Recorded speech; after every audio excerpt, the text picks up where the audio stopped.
Assalamualaikum warahmatullahi wabarakatuh. Perkenalkan, nama saya Yulia Febizita Ronika, Prodi Hubungan Internasional, Fakultas Ilmu Sosial dan Ilmu Politik, Universitas Wahid Hasim Semarang.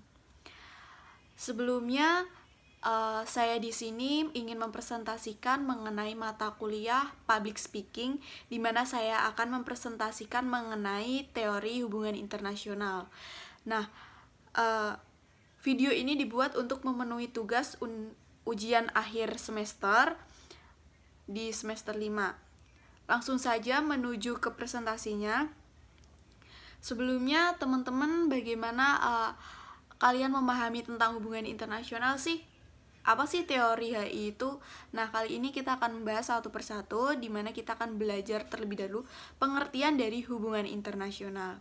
Nah, hubungan internasional sendiri merupakan sebuah bidang ilmu, di mana di dalamnya itu mempelajari mengenai hubungan antara aktor, di mana aktor ini bisa berupa individu ataupun negara yang melintasi batas negara. Nah, kemudian hubungan internasional ini merupakan sebuah bidang studi yang sangat kompleks, di mana di dalamnya memiliki gabungan-gabungan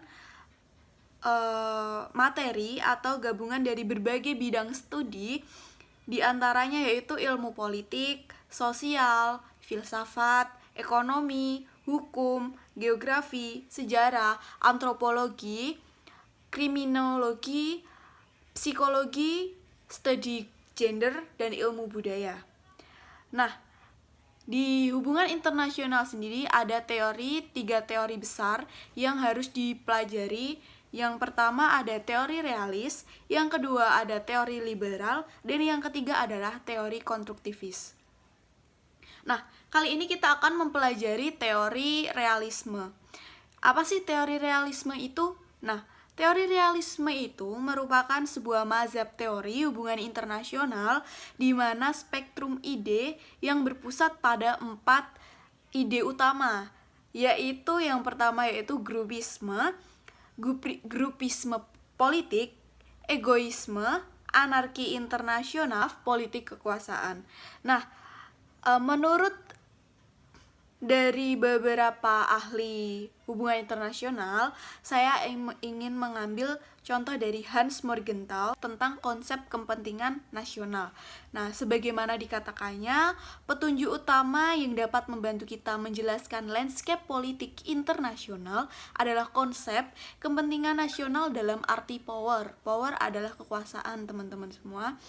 Morgenthau juga mengatakan bahwa aspirasi manusia untuk mengejar power bukanlah sebuah kecelakaan sejarah, bukan penyimpangan sementara dari kebebasan yang alami, melainkan sebuah fakta yang esensial dalam eksistensi manusia.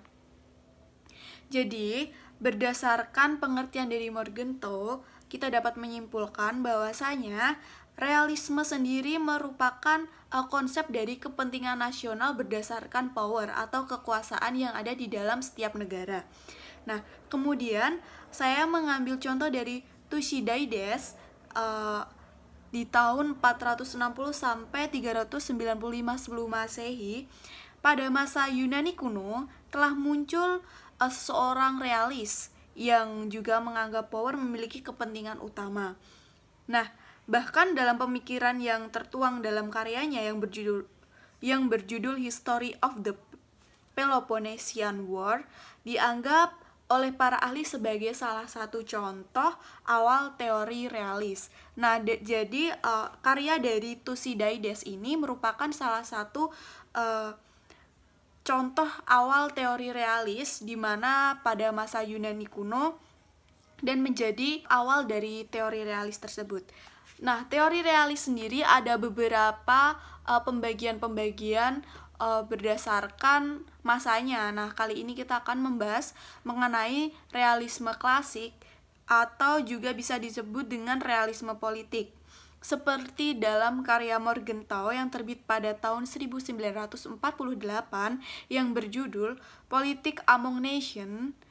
Pemikirannya mengenai realis sangat memberi pengaruh yang sangat besar terhadap penekanan pada politik power, dan kepentingan nasional. Nah, menurutnya ada hubungan langsung antara power dan politik. Bahkan, ia anggap sebagai esensi dari politik tersebut. Sebab itu, melalui instrumen politik luar negeri, negara, dan yang merepresentasikan negara akan selalu melakukan yang terbaik demi kepentingan nasional. Nah, lanjut teman-teman, kita menuju ke neorealisme. Neorealisme juga sering disebut sebagai realisme struktural. Kenneth Waltz adalah salah satu tokoh neorealis, seperti dalam karyanya yang berjudul Theory of International Relations. Di dalam pemikirannya, hubungan internasional banyak sekali dipengaruhi oleh filsafat ilmu, pengetahuan, dan model-model ekonomi mikro. Seperti tertuang dalam salah satu karyanya tersebut, di mana sebagai salah satu produk terbaik tentang neorealisme yang didasarkan atas asumsi-asumsi rasionalis. Di dalam neorealisme sendiri berasumsi bahwa power dalam sistem internasional sangat beragam, dan negara-negara akan berusaha menyeimbangkan distribusi power tersebut. Sebab itu, struktur dari sistem internasional, distribusi power yang ada di dalamnya akan menjadi faktor yang menentukan perilaku dari sebuah negara.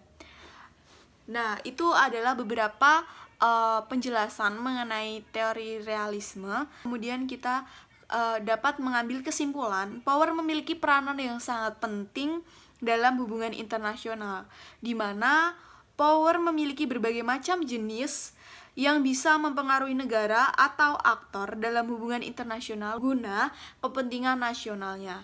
Terima kasih teman-teman, sekian presentasi yang dapat saya sampaikan. Wassalamualaikum warahmatullahi wabarakatuh. See you next time.